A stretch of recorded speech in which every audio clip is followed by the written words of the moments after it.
All right. Hello, everybody. It is, where are we at here? May 23rd today. And interesting stuff is going on in the search engine world. So I'm going to talk a little bit about that today. And a lot of it all points toward content, or at least most of it points toward content. So I had promised to give you guys something cool, and I have a little gift for you that I'm going to give you. I've been collecting this over the last week, and it's pretty neat stuff. It is, I'll get to it in a minute. It's all about attention grabbing, and works really well for that. I think some of you guys might have seen me use it here in the last couple of weeks to bring attention to my emails. So I'll share that with you. But as far as like the search engine world, I've always said, history repeats itself. And that's kind of what we're seeing. We're seeing a lot of history repeating itself in that realm right now. Really bizarre stuff that is kind of shocking to me to think that Google is that unsophisticated in some of the things that they're doing right now. To give you an example, link building has always been a very powerful tool in SEO. And what that is, that's getting other people to link to you for your content. It's like they're making a recommendation. They're sending their people to you for a particular thing through a link.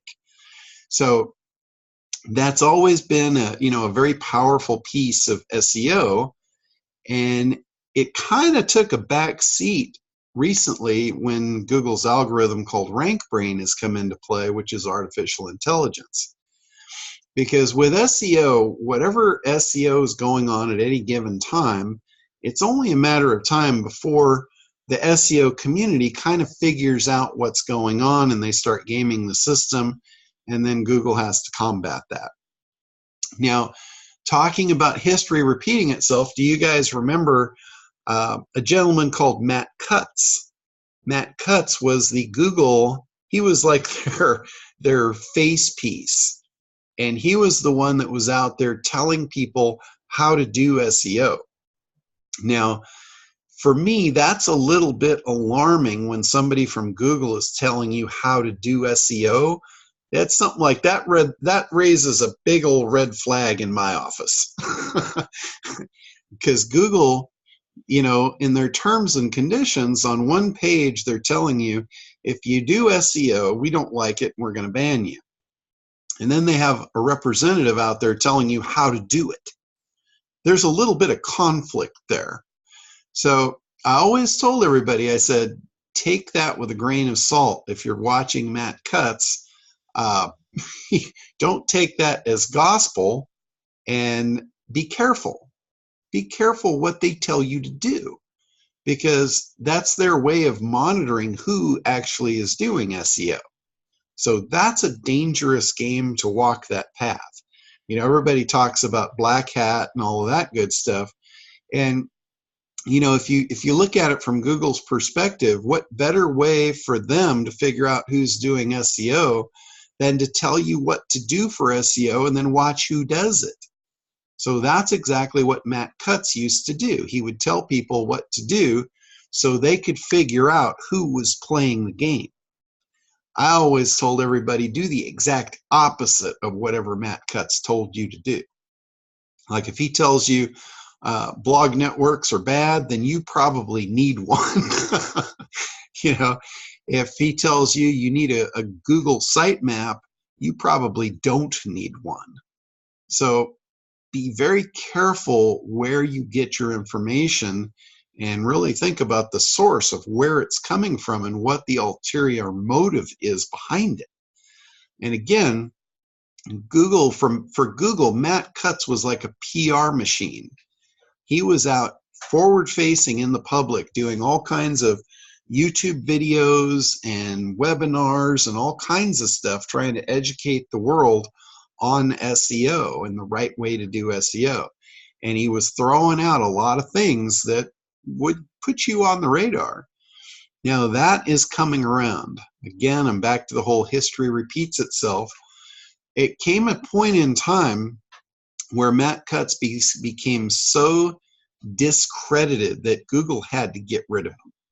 They had to make him disappear because it was such a, he just became such a phony, and everyone knew it, that he was no longer doing them good. So they took him off the map. He basically just flat disappeared for a very long time. Well, they have a new guy now. And they have a whole new campaign. And I'll show you what this looks like here. Let me share my screen for you here. Okay, so in Google, or rather in YouTube, which is owned by Google, they've got this thing called SEO Myth-busting. This is from Google Webmasters. They're starting a whole new series, and it's interesting the way they're doing it. The Matt Cutts way, the old way, was just him, you know, in front of a green screen or a whiteboard or whatever. These guys are doing it from a marketing standpoint now. They're actually doing a branded show called SEO Mythbusters, where they're going to flow you the information that they want you to have through this channel. And the guy's name, let's see, it's Martin Split is one guy, and his guest this week is Juan Herrera. And this thing is, it's really funny because these guys are playing off like two dummies talking about SEO. I can tell you this thing is highly crafted and engineered for a purpose. And be careful. Don't, again, just like Matt Cutts, don't take this shit as gospel. It's not. This is Google's PR machine at work.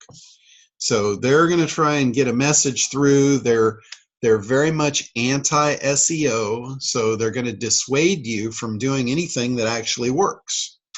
So that's the whole purpose behind this deal. So anyway, watch it for entertainment, but like if you see stuff, this is not secrets being shared here. This is, you know, this is again is their PR system at work trying to manipulate us as the SEO industry into what they want us to do. So again, be mindful and careful of that.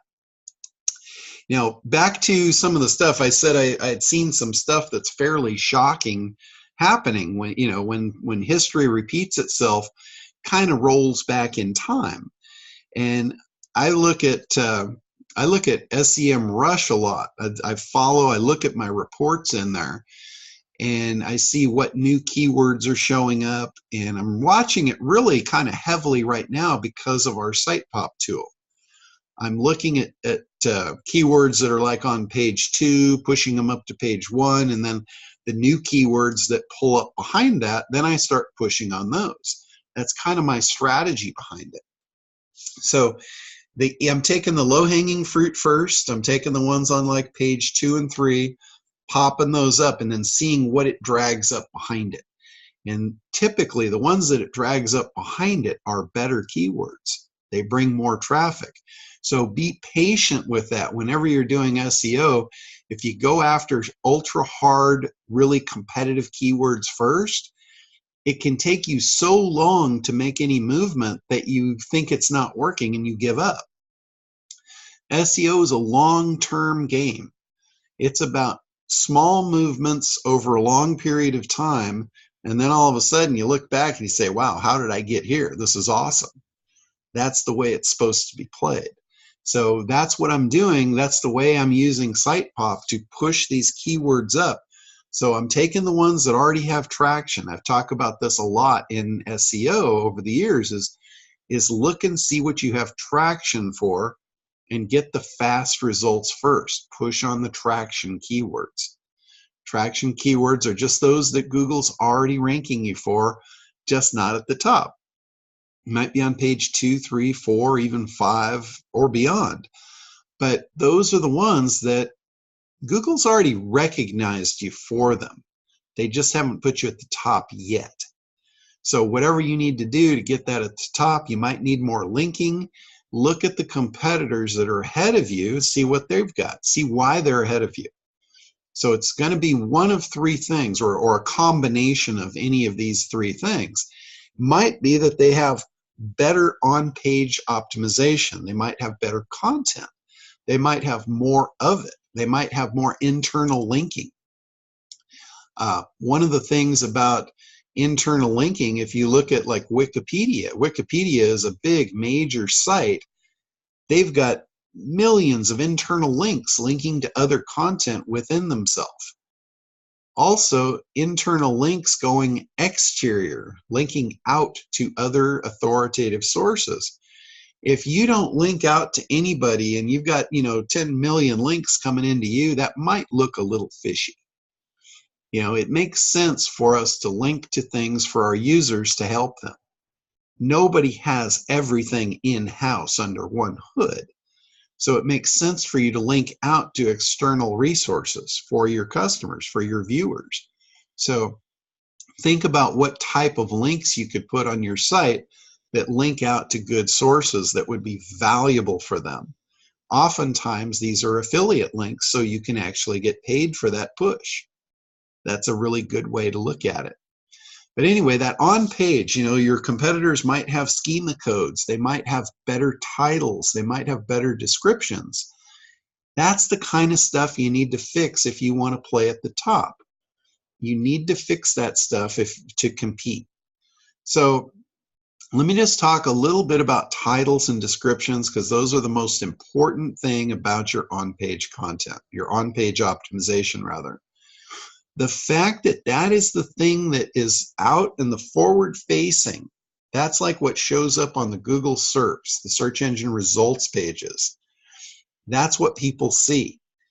If your competitors have a better call to action, they've got better, more intriguing titles, they're going to get the click and you are not. That's going to send a signal directly to Google that they belong on the top and you do not. So listen to that. Google's artificial intelligence is figuring out who belongs at the top based on user actions. So whoever gets the most clicks, like if you're on the first page, let's say you're number 9, and you've got just such a better title and description, and it's got a call to action, and people start clicking on it. Google's artificial intelligence is going to see that, and they're going to think this site belongs higher, and they're going to start pushing it higher. And as the higher it goes, the more clicks it gets. Google now knows they've made the right decision by putting you higher, so they keep going and keep going. And they ultimately want to see where you belong. If they put you at the top and you get like a 34% click-through ratio, that's their magic number. If you're hitting 34%, you belong at the top. They know this. They've known this for years. So to make sure that you are capable of that 34%, once you get there and you get your shot, you've got to have really good titles and descriptions, because that's all you've got to work with. John, can I ask you a question? Sure, absolutely. Does the slug have to match the title tag? No, it does not. It doesn't. Okay, so you can have a different slug. Absolutely. Absolutely. The slug that's kind of like your tagline. So it doesn't have to match your name. They don't have to match. Now they should be in conjunction with each other. But that's your option, or that's your way to add additional content. So you don't have to repeat. You wouldn't want to repeat necessarily. But calls to action, like in your titles, in your descriptions, putting stuff like, click now to get a free ... They don't know what that is. The get a free what? I have to click it to find out. So that kind of stuff can get you a higher click-through ratio. Gary wants to know what a slug is. In WordPress, when you go in to optimize your site, you can change your titles and your descriptions. Underneath the title, they've got a thing called a slug, and it's like a tagline.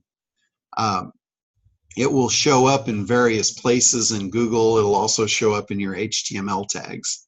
So It's think of slug as like, if you've got your main slogan, which might be your title, this would be your sub slogan. It's like a tagline. That's really all it is.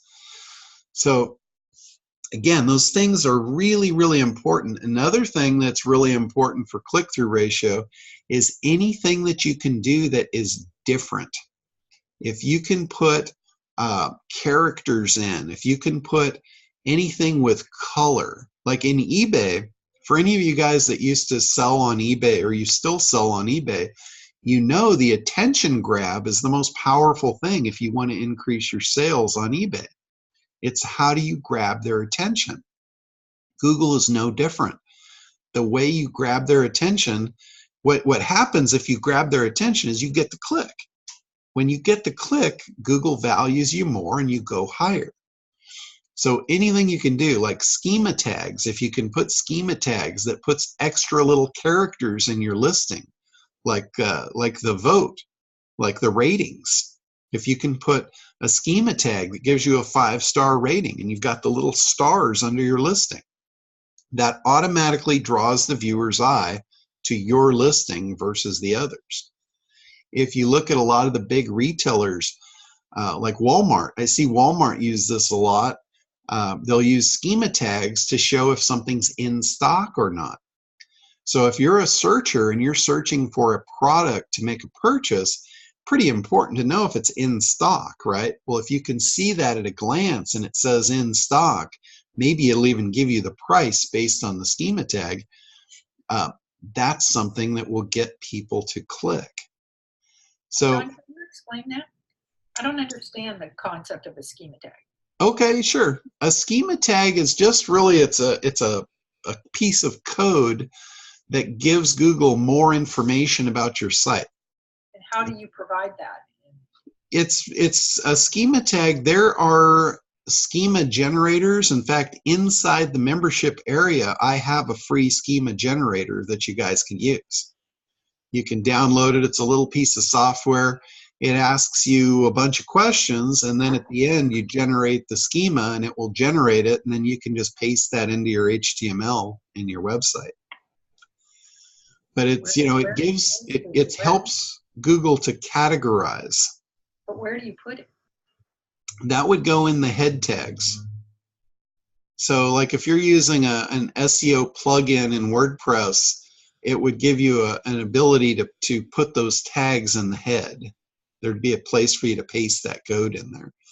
In fact, inside WordPress, I think most of you guys use WordPress, there's a lot of plugins, and I'm pretty sure there are actual schema generation plugins. But why would we need that if you have it? Well, the reason that I had it before WordPress. So when I created that, that was before WordPress. People were doing HTML, and they didn't have any easy way to generate that stuff. But now that it's in WordPress, it's better to use. Yeah, now that it's in WordPress, you've got plugins that make things really easy. So you might go into WordPress in the plugin section and just run a search for schema generator. And you might find a free plugin that just goes right in there and makes it really easy for you. So that might help. But it's for categorization. Like for Google, Google is trying to figure out what your site is all about. So in your tag or in your title tag, you might reference a word that your site is about that has multiple meanings. In the schema tag, it gives it a way to identify what the meaning is of who you are and what you do. Like an example, you might use the word cougar in your title tag. Now, cougar has a lot of different meanings. Cougar is a car out of the 70s. There was a car called the Cougar. There's an animal called the cougar. There's a lot of products and brands that are named Cougar, and there's also some older women that are called cougars. So it could have a lot of different meanings. So for Google to be able to categorize that and help searchers find the right cougar, that's where a schema tag can come in and help. So it helps that categorization. Like In Cougar, if it was the car, the schema tag might place you in the automobile category. Now Google knows, okay, I know the meaning of that Cougar. So when somebody is looking for a car called a Cougar, I'm going to show you. If somebody's looking for an older lady, you're probably not relevant. So does that make sense? So schema is all about categorization, and it gives you the ability to put some additional characters into your listings. So really, really cool stuff. Now, as far as listings and adding stuff in, I have not tested this yet with Google. I'm going to put some of this stuff into some of my title tags and see if they actually show up. But if you can put like emoji graphics into your titles, there are some emojis where you can get the ASCII characters that convert into a little colored graphic. So any of those, and again, I'm going to be testing this. This works perfectly in email. I've tested it in email. You guys have probably seen some of my emails over the last couple of weeks where I've got these little green check boxes, and people will go, how the hell did you get that in there? Or stars. I've been hunting the internet now for the last couple of weeks to try and find a bunch of those. And I'll share what I've come up with here so far. Let's see, I've got a text document here. These are the ones that I have actually come up with. These are ASCII characters that are in black and white, but when you copy them and you put them into like an email, let me just open an email here and watch what happens when I paste these into the email. I get all these fancy little icons. So when you, like, if you're going to do your subject, you could say, how about save money? If you saw save money, that's one thing. But then what happens when we copy this guy and we plug it in there? The dollar sign. And you see green dollar signs in the title. Would you not be more apt to open that email? So again, it's a attention grabber. So I'm thinking, and again, I have not tested this, but I'm going to test this. I'm going to plug this into some of my titles in my website and see if Google actually displays these colored characters. Because if they do, that would be a phenomenal attention grabber. But I know they work on email. So what I'm going to do, I'm going to copy all of these. And some of them I've actually been putting some taglines with, because where I'm finding these, I'm finding a lot of the really good marketers are using these in their emails. I mean, if you start looking for it, you'll see it. And they're using them for a reason. It's because they get emails opened. So I'm going to go ahead and I'll stop the share here. And I'll go to the chat. I'm going to paste these into the chat for you guys. If you want to copy these out of here, that's the free gift I was talking about. I'm going to align these into like a PDF, and I'm going to actually use this as a lead magnet to get people's email addresses eventually. So copy those out of the chat box there, and you can start using them. Like if you're sending emails, if there's a symbol that that would work, like there's a key, if you're talking about the key to something, or there's a cow, you could say holy cow and put the little cow in there. There's some really cool stuff. There's a lot of them about holidays. Like there's a big drumstick for Thanksgiving. There's Christmas trees. There's presents. There's all kinds of stuff. There's a diamond ring. There's one that I got off of an ad. Will you marry me? It was a diamond ring company. They were using that in their email. So these things are absolute gold for your email marketing. This stuff, because that's one of the biggest problems in email, is how do you get people to open your mail? First, you got to get them to see it. I don't know about you guys, but I get a ton of mail and it just becomes a blur. So when you got something in there that can grab their attention and bring that out, that could really help you out. Let's see. Can you re-add? Got knocked off. Sure. I'll paste them in there again for you, Ted. There you go. All right. So anyway, you know, those are really good, and I really hope that, I know in the past I've tested the emojis. You can put a little emoji graphic into your titles and it will actually show up on Google. So I'm going to test these. It's really odd, you know, when you see them pasted in a text document, they just look black and you can't really tell what it is. But when you paste it into something that goes onto the web, it's like they light up and they come to life. So really cool. There's one for a launch. There's a little rocket. A whole bunch of them on there. There's two little googly eyes, like if you say, look at this, and you put the googly eyes looking at it. Pretty cool stuff.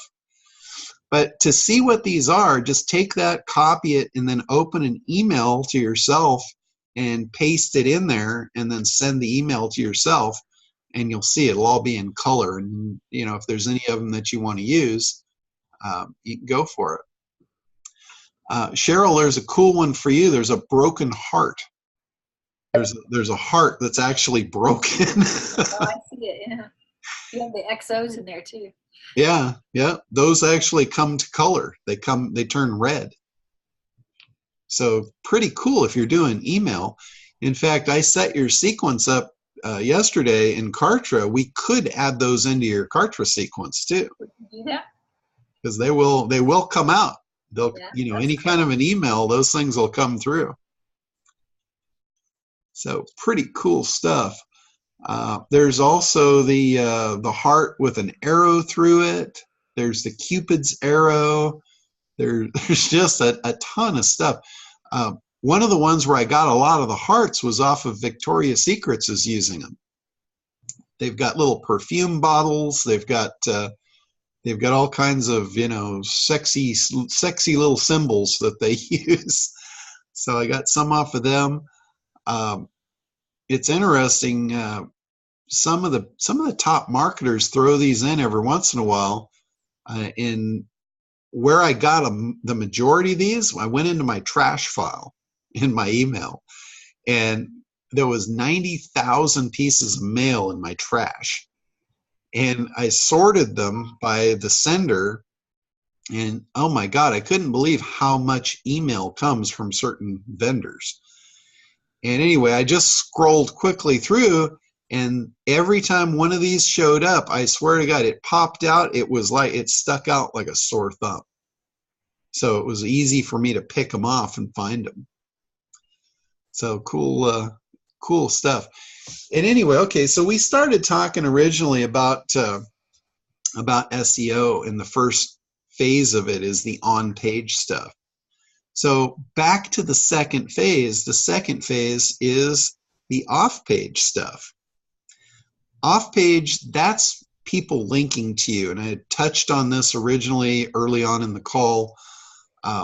But anytime where you can get people to link to you that makes sense, you want to do it. You don't want to just get links for the sake of getting links anymore. You want to try and get links that make sense, because remember, Google's RankBrain is watching. It's watching every activity on the internet. So the last thing you want is a ton of links that are not getting clicked on. And that kind of brings me back full circle again to where we started off, was history is repeating itself with Google. They're going back in time to a lot of stuff. A lot of the stuff that they cut out and they got rid of in the past is actually showing back up on the radar now. And I think it's partially because they have such a good handle on things because of the algorithm now with the artificial intelligence. They're not near as worried about trying to govern all the stuff they were trying to govern before to stop the SEO world. So a lot of the links from the past are starting to work again. Even the garbage links are starting to work again. I had a customer long time ago. that was on my site for a search, or not a search, for a shopping system that I had. I used to have Miva Merchant, and I ran it as a mall under my Internet Dominator domain. They had a site in there, and they had, probably 1,000 products in the site. And it was an arts and crafts site. And they did a ton of linking out there to that, all of those pages. Well, those pages have been gone off of my site for 5 years now. That content has not existed nowhere. It's gone. We got rid of it. We killed it. It's all together. It doesn't exist, and it has not existed for 5 years. In my SEM Rush report yesterday, I saw a lot of that content ranking. Google is ranking content that doesn't even exist solely because of the links. Now, that was something 10 years ago you could make that happen. That's what I say. History is recycling. Google is apparently loosening up on the reins for the ranking. Remember when Penguin hit? The Penguin algorithm wiped out the majority of the SEO industry that was doing dirty linking. It just flat wiped them out. So a lot of that stuff that got wiped off the map apparently now is reactivated.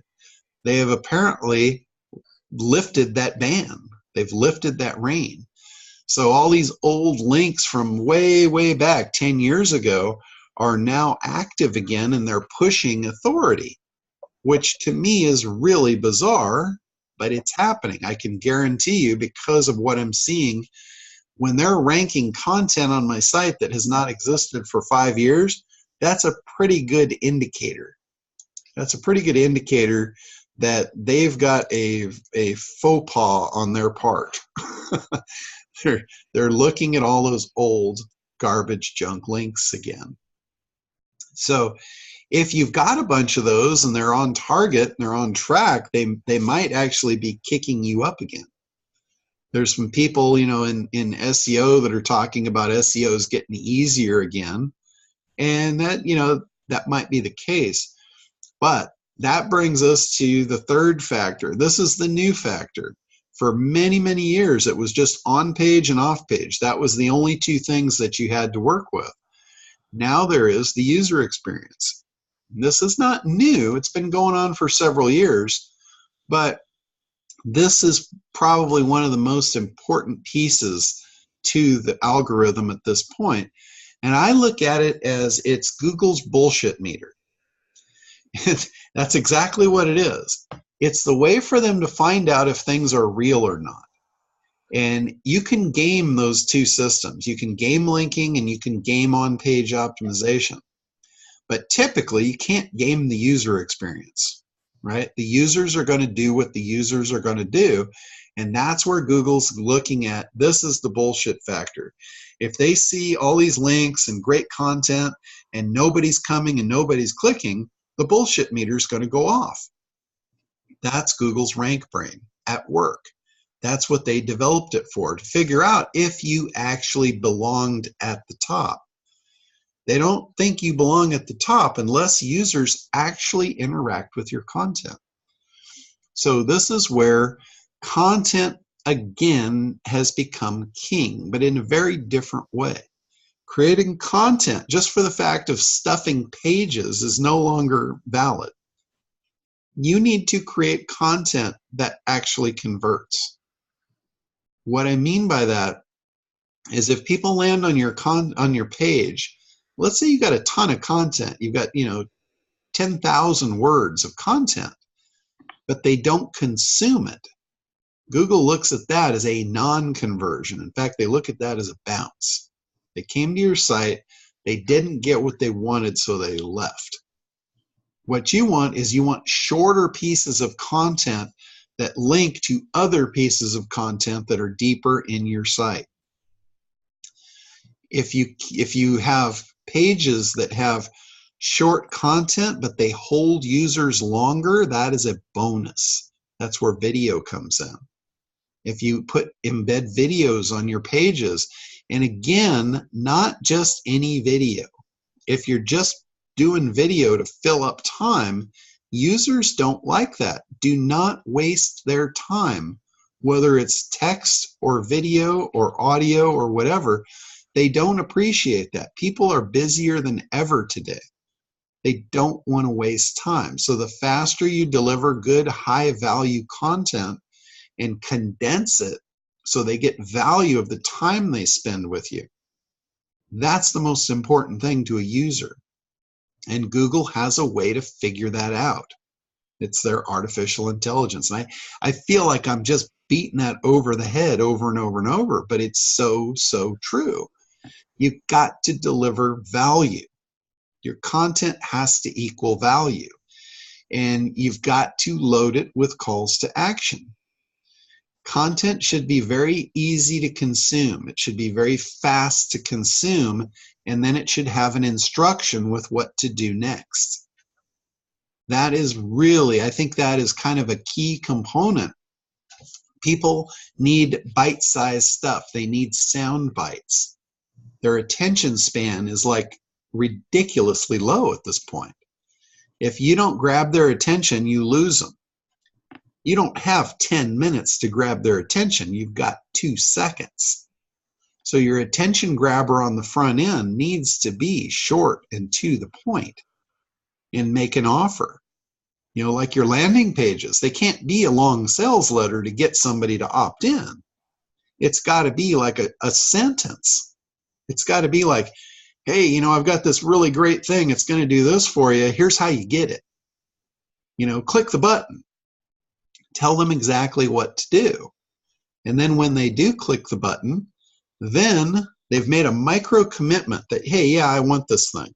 So they click the button and then the box pops up. Okay, just put your name and email address in now, and then I'll give it to you. So you see, you've even split that into pieces, micro commitments. If they see that they have to put their name and email address in to make the decision, that's a bigger commitment. So when you take that and you split it, you're making micro commitments. It's easier for them to take the first step. And it's fast. You go from one step to the next quickly. And what you're doing in the process of that, you're actually training them to do what you tell them to do, which is going to be a crucial thing when you get to your final offer. Because at your final offer, you're going to tell them to buy your product. And if along the way you've got 10 different times where you've told them to do something and they do it, it almost becomes hypnotic. So at the final stage, when you say, okay, now you've got everything you need, it's time for you to get the benefit. So click here and place your order. And they're so used to just doing what you tell them that they just do it. That is really like a key component to your content, your messaging. Whenever you're creating content, I don't want to use content as a loose word anymore. Content is your marketing. So when you're creating your marketing, everything that you create, everything that you write, every video that you record should have a purpose. The purpose is to move your prospect along the timeline and give them the next micro step. Help them move forward and give them minor commitments to do it. Get them in the mode of just, hey, okay, I got great content. She told me what to do next. I did it. Okay, I got great content again. She told me what to do next. I did it. You want to get that process in play so when it comes time to place the order, it's the same thing. Hey, she got me right here to the finish line. Now I'm going to order. Okay, she says to do it. I'm going to do it. Does that make sense? It's not new. None of this is new. This is all stuff that has worked in the past. If you've ever sat with a salesperson, you know, I know most of you have had a salesperson that got into your house somehow. They sat on your couch with you and they made a presentation. And the first thing they'll do is they'll get you in the yes mode. They start asking you questions. They're interacting with you. It's the same thing. They tell you what to do, you do it. They tell you what to do, you do it. They tell you what to do, you do it. And then eventually they'll tell you to buy the product and you do it. The only thing Like when you get in that process and you get to the final thing, and this is a key thing here, when you get to the final offer and you're making the offer to purchase your product or your service, the only thing that's going to stop that, if you've done everything right, you've got them in that order, and you're delivering good value, the only thing that's going to get them to say no or not take the action is an objection. That's it. If you eliminate the objections, like when you're creating your messaging, you're creating your marketing pieces, you're creating your videos, your content, all of that stuff, you should know what the objections are, and you should be eliminating them along the way. You might create pieces of content just to eliminate an objection.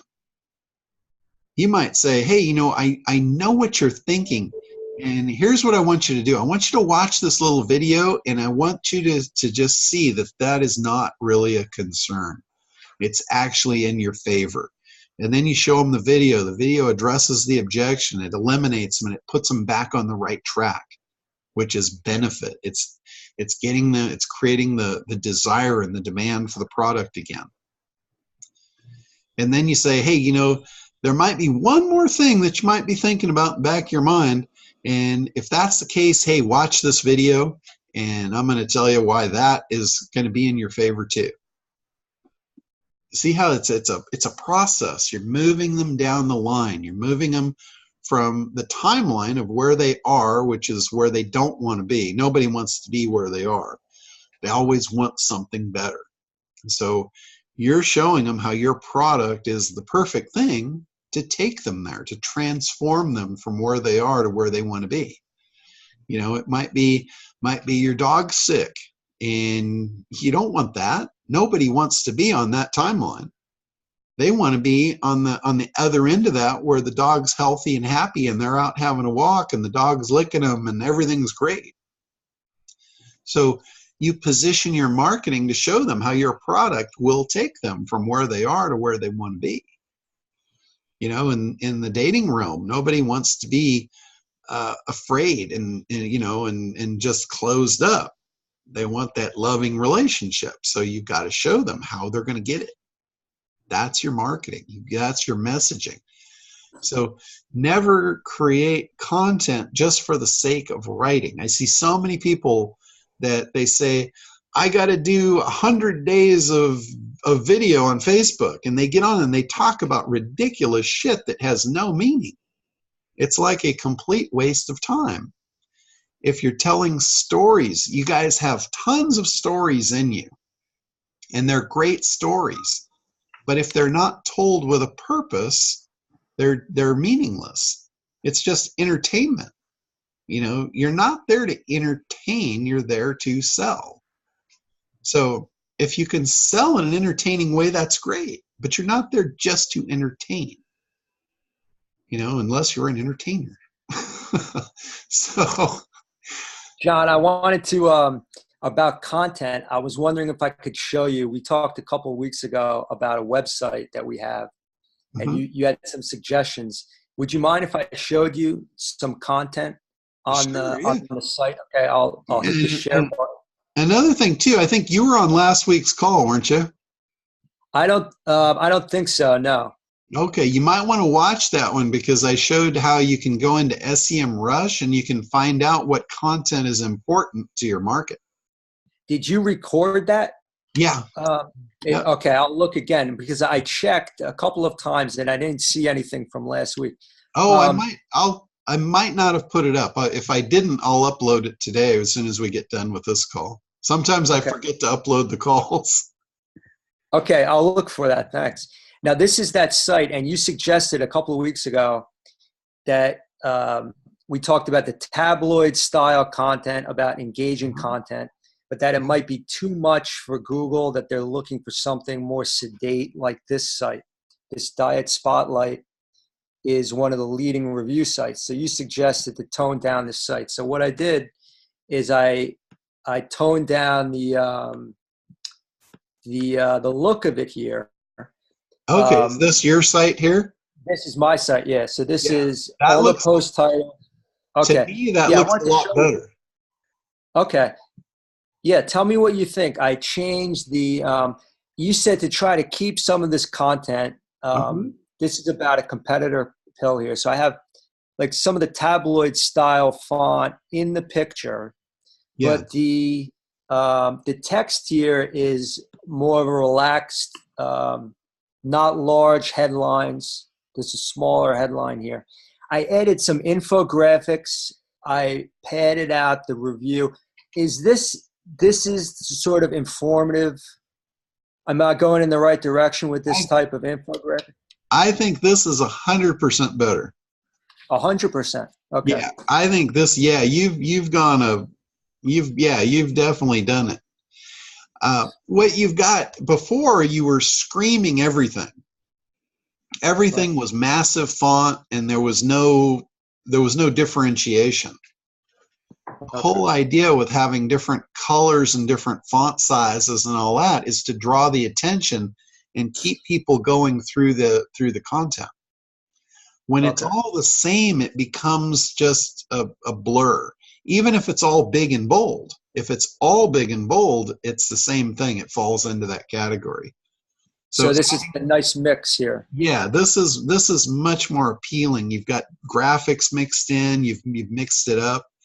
You've got highlighted text, but it's not all the same. Okay. This looks much more authoritative and much more corporate. So Okay. it's much more trustworthy. Good, good. Okay. So it looks like we're going in the right direction. Now, Yes. now on a couple of the sites, what I'm doing is linking, reciprocal linking. You told me 6 months ago that it's fine to now reciprocal link between sites as long as it's quality content. So that's Mhm. still true. Yeah. You don't see any Yeah. problem. Yeah, in fact, you might see that work better than ever right now because, like I was saying earlier in this call, uh, a lot of the stuff, it looks like it's shifted back. A lot of the Okay. old stuff that used to work is now working again, which is pretty interesting. Okay. Now, I wanted to ask you in terms of uh, I have about 5 sites that are ranking pretty well. They have about a few hundred pages on each of them. Then I have dozens more sites with less pages. It will be great to get to the level of, sites like this Diet Spot, like we talked about. Basically, any review they publish winds up on page 1. Any product.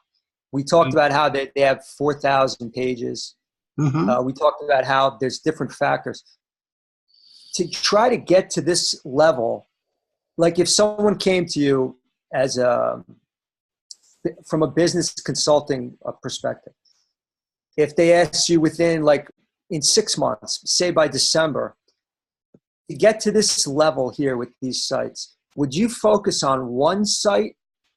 Would you spread it out among the 3 or 5 top sites that I have in It's terms of funny. adding It's pages? it's funny that you asked me that from a consultative standpoint because I just consulted with somebody last night about that very thing. Oh, interesting. Okay. And what I told them, and this is I've found this to be very true. You're better off to put all of your content on one site, one domain. You can have pages below that are specific to a particular product. And if you had another domain that was specific to that product, what you do is you mask and forward that domain to that page. So that page becomes the home page for that domain. But it's under the main domain. So all the content is under one hood. And then basically what you have is with all these other domains forwarding the traffic from those domains to sub pages, you're juicing up and you're amping up the authority of that one main domain.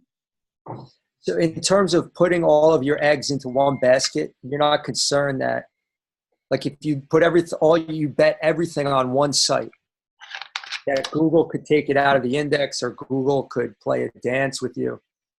Well, You're not worried about it? now the thing with this is you're creating an authoritative site. Google is not there to remove authoritative sites, especially if they're getting interacted with. You know, you're thinking about the old black hat days when they were out to ban everybody. And if you think about that, they never really banned any authority sites unless it was to make an example. Now, they did make an example of JCPenney's at one point, because JCPenney's was clearly doing, you know, a bunch of underhanded stuff. So they went in and they flat banned them. And it was a huge thing. And the only reason they did it, it was a manual thing. It didn't have anything to do with an algorithm. It was a manual action. And the reason that they did it was so they could get it in the press to scare the SEO industry. They lifted the ban shortly after, but they did it as a PR stunt. So they're not out to ban authoritative sites. So if you're creating a quality site, your money site should be a quality entity. You know, if you're doing stuff to do like quick rank, where you can rank a quick bang for your buck and then it's shot down, that kind of stuff, that's just, to me, that's working way too hard. I would prefer to put the effort into building a true authority that, like you said, every piece of content that you put on it gets listed number one immediately. That should be your goal. So that's what you want to try and strive for. Okay, thanks. Sure, absolutely. Donna asked, have you tested if more than one works in a subject? And yes, you can put as many of those little emoji icons as you want. You can put 10 of them. They'll all show up. And Joe says he tested it and it works in text too. So if you're sending text messages, text is now the next thing that's going to be ignored because we get so many of them. So again, if you put them in your text messages, that will help you stand out there too. And it should show up in just about any printed copy that goes onto the internet, like email or anything like that. The only place where it shows up black is if you're in a text editor.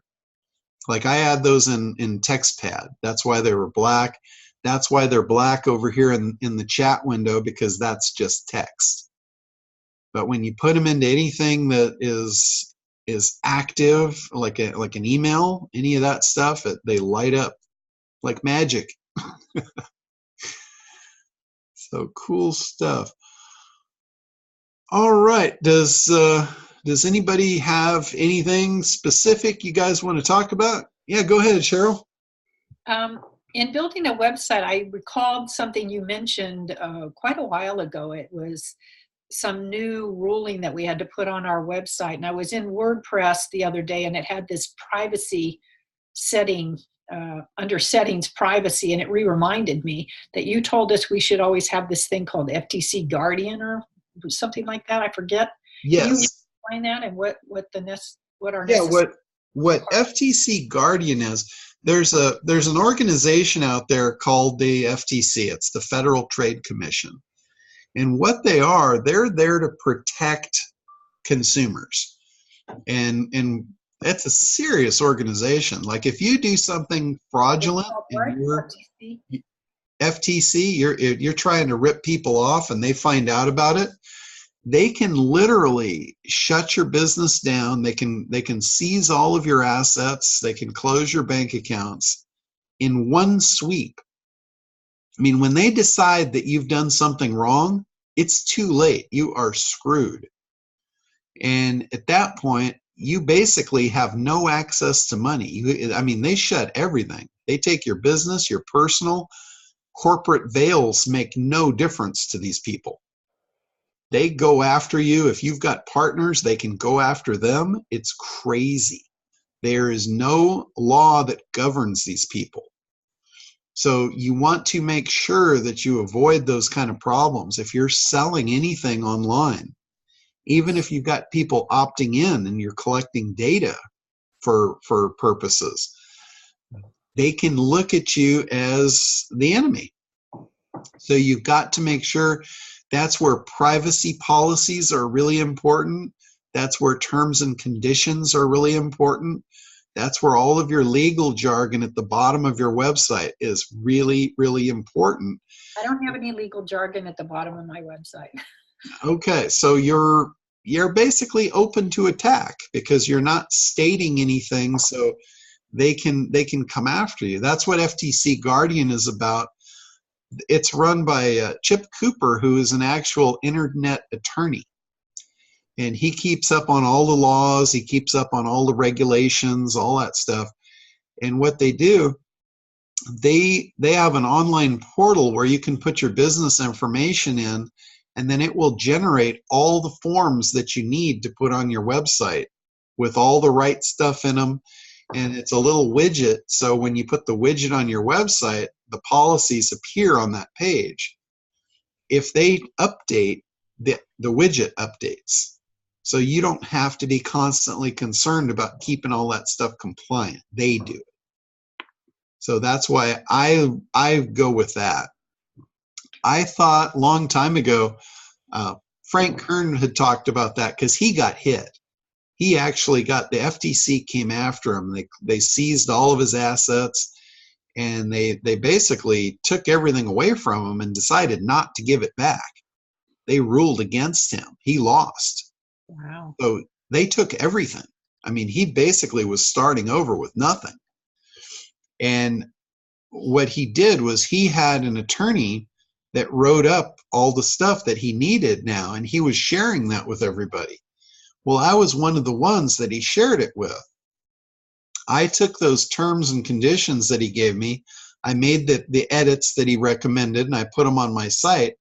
Well, a few years later, I get this letter from an attorney in Florida suing me for using his copyrighted legal documents. And I'm like, whoa, where's that coming from? And he wanted, I think he wanted $3,500. It was a $3,500 cost to continue to use them and basically buy the rights to them. Now, most people would just pay that. Most people would just say, hey, I don't want to get in trouble. This is an attorney. I'm just going to pay that $3,500. I looked at it and I knew it was not a valid claim. So I basically told the attorney he can go and pack sand. I said, I can get these documents anywhere online, for free.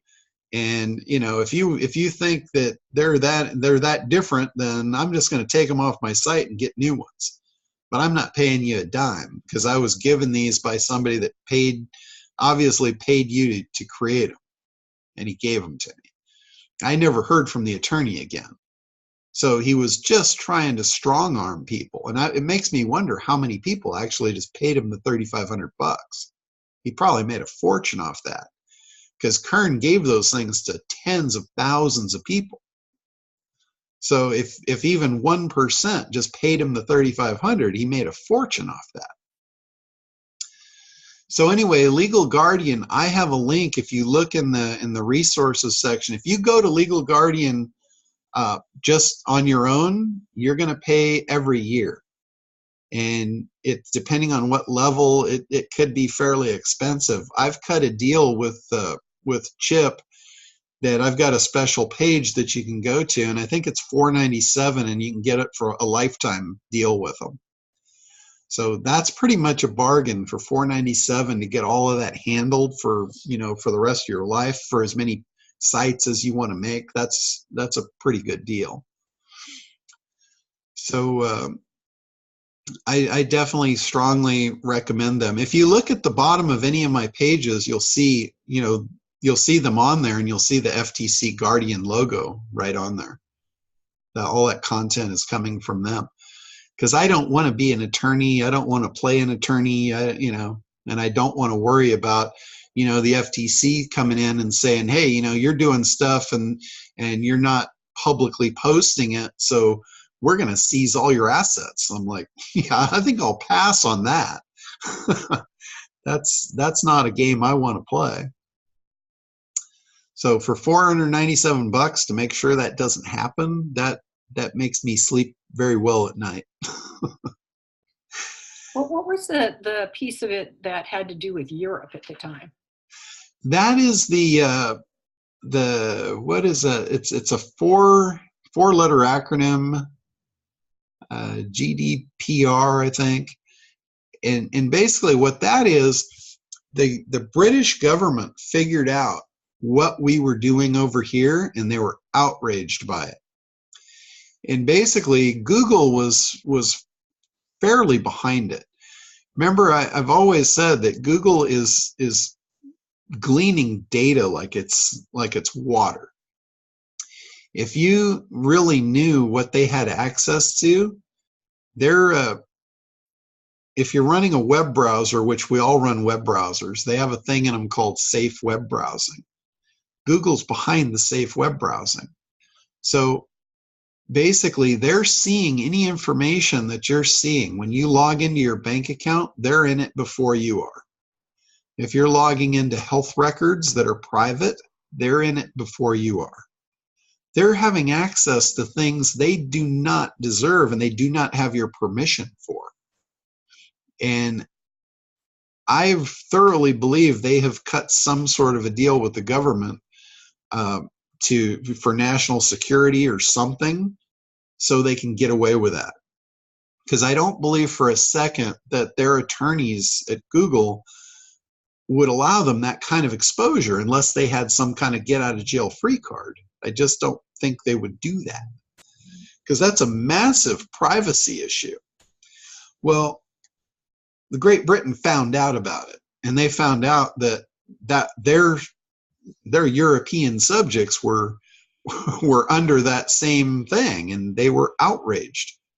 So they have created a huge stink about privacy and rights to data.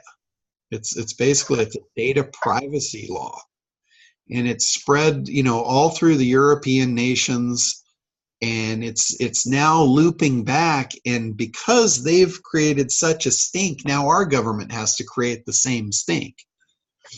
So it's all about having the right policies in place, having full disclosure about what you do with the information that you collect, all of that. It's just about full, transparent disclosure of everything in your business. And they're pressing to even have, like, if you have let's say you have a merchant account and you've got authorized net, they want all of that stuff disclosed of who touches the data. If you collect the data on your website and it goes into a shopping cart that's a third party, they want to know that. They want to know where their data is. All of that stuff. It's absolutely ridiculous minutia, but it is what it is. So we've got to play the game. So they've got a lot of plugins now that will put the generic, the justs of what you need on the site there. There's a lot of, like in Kartra, it's built right into Kartra, that Kartra detects if you're from another country, and they make you click a button to give permission to collect their data. It's all in the policy. When they accept the policies, then you've got the right to use their data. You've got the right to hold their data and not have anybody come after you and say, hey, you're collecting data and you're violating international privacy laws.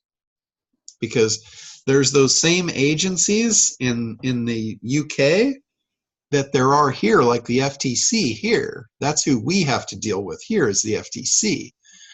They have the same type of thing over there. I don't know what they're called, but the fines are massive, and the fines actually stretch across the ocean, and they touch our shores. So we're not safe. If we're dealing with European citizens and we're not playing by the rules, we have the same exposure as we do if we're not playing by the rules of the FTC here on our shores. And that's covered by FTC Guardian? Yes. Yeah, FTC Guardian. There's also, plugins, like if you're using opt-in boxes, like Kartra is a perfect way. That's why I love Kartra, because it's all built right in. Every time you collect an email address in Kartra, it will get that permission for you. It will make them select the box. So it just eliminates that worry, that concern. So pretty cool stuff. All right. Anything else before we wrap up here?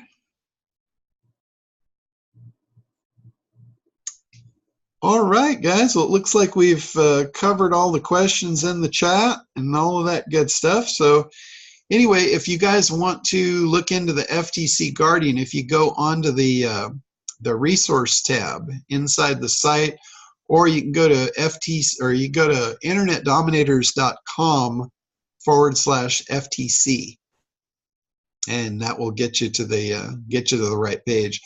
But if you just go on their site without that, it's quite a bit more expensive. I think it's $9.97, and then you have to pay annually after that. But if you go through mine, I've got that negotiated price. I think it's $4.97, and it's a one-time for life. So, all right, I'm going to go ahead and wrap up. I will put this call up, and if I missed last week's call, I'll put that up too, because that was a great call. If you missed that, it was about content, how to find what is popular content to your niche. That was a really good call last week, so I recommend that you go ahead and watch that one. How you doing, Donna? I miss you. We need to get together. Hey, John, I'm good. I miss you too. We had the FDA in last week for 3 days for an inspection, and it's just been crazy wild. Crazy wild, but yes, we do need to get together. We got to get together. We got to get that thing launched. Well, smooth the water, and then let's get to business. Oh. Yes. I feel bad, like you're getting left behind, and I never like that. I know. I feel like but we're being a CEO and trying to juggle 18 things. It's a little bit, Well, we'll get to it. Yeah. Well, no, you are on my list. It's not you're like fourth on my list, but now I've got to take care of the FDA. So, because they kind of take, they're kind of like the FTC. Yeah, exactly. Yeah, they take precedence over everything. So yeah. I got to get the FDA happy. And so we're working on that. But I think we do need to schedule a call. Well, I got to get you some stuff, but we'll get that to you. And then maybe we can meet up like later next week. Okay. Yeah, that sounds great. Yeah. Awesome. Yay. All right. Well, very cool. I need to get you on the schedule, and I got to get Mary Sue back on the schedule too. Yeah. Now, hey, John, I got a question about the emoji thing, because my marketing gal that sends out all of our emails and our newsletters, she says that she's been running them 50-50. Like, so she's been doing half and half. And she says that the open rate's about the same. Okay, by using these versus not using them? Right.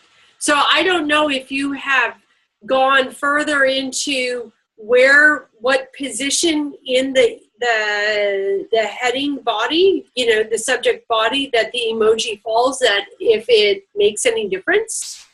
What I've seen, like I looked at a ton of those this week that were in my trash folder. Right. And when I started doing them, I was just copying the emoji, and about halfway through I realized, hey, they're putting this emoji in a particular spot. Right. They were always using it to emphasize a point. Oh. Like if they said football, then they put a football there. Okay. If they said, this is the key to success, that's where the key went. Okay. So they were actually using them for purpose, not just putting them in to be pretty. Not to be pretty. Okay. Awesome. Like you'll see, it says, "Will you marry me?" and then there's a diamond ring right there. Right. Exactly. It depends on how big the diamond is. Then I might consider marrying. So that's kind of what I saw, how they were using them. They always had, like, when it said holy cow, then the cow was on both sides of holy cow. Okay. It was like cow, holy cow, cow. Okay. Then we'll try it that way, because we're running an email sequence right now for Memorial Day. So I will let her know that. But we've also been doing some testing as well on color, because everybody goes, oh, it doesn't matter and whatever, and that's bullshit. Yeah, that's bullshit. We changed it from when we did a split testing on it, and we used our regular colors, and then we just changed one color. And we went from blue and like a reddy orange color, and then we changed it to the blue and gold. And the gold on it, like our open rate, the open rate's the same, right? But the time on page doubled. Wow. Doubled. We were blown away. And we had more click-throughs on the one with the yellow versus the one with the blue and the red, and this was just an accent color. This wasn't like a primary color, it was an accent color. Wow, that's really cool. Yeah, and so that's what we were very specific, because I've been to like lots of marketing things, and people never talk design. They never talk design, and they never talk color. And they're like, it doesn't matter. And it does. Yeah. That's when you get down to the real optimization of conversion. Right. Because where the color doesn't matter, the color wouldn't matter if you don't have your messaging right. Right. If you don't have the foundation, it doesn't matter what color you put on it. It's like putting lipstick on the pig. It's still a pig. Well, and like we're right in the throes of like redoing our entire site, because our messaging is pretty scattered. But you obviously had messaging that worked to a certain point, and yes, you saw the color extend that. Yes, increased it, optimized your conversion. Yeah. So, the better the messaging, the better that optimization would be. I know, right? That's really cool. Yeah. So there you go. There's another little tidbit out there on what we've been doing and testing. Yeah, I sat in on one of the segments at Traffic and Conversion this year, and it was about that. It was about color. It was a designer that had done a tremendous amount of studies on color, and they were showing just some phenomenal improvements on just slight little color variations. Right, exactly. So that's absolutely true. Yeah, I was blown away. I didn't think that we'd have that much of a change, because I thought my red and blue scheme looked pretty darn good, and yeah, I don't remember what it was, if it was a move from green to blue or blue to green, but they had a case study of a fabric softener. Wow. And it was one or the other, just was like, for some reason it was just repulsive to the person, or to the viewers, and I think it was green. I was going to say green, because when you say fabric softener, I default to blue, because every fabric softener is either in a white bottle or a blue bottle. Yeah, I think their original branding was in green, and they were just getting their butts kicked. Right. And when they shifted it to blue, it just like reversed everything. They went nuts. Right. There you go. Color is very important. Yeah. So we're playing with that. So, So I need to run. Great to see you. And thank you again, as always. You're just amazing. And thank you. Let's get something scheduled for later next week then. Okay, sounds terrific. All right. Thanks, John. Okay, everybody, I'm going to go ahead and wrap it up here, and we'll be back on regular time next week. So we will talk to you then. Some of you I'll talk to sooner. Bye-bye, everybody.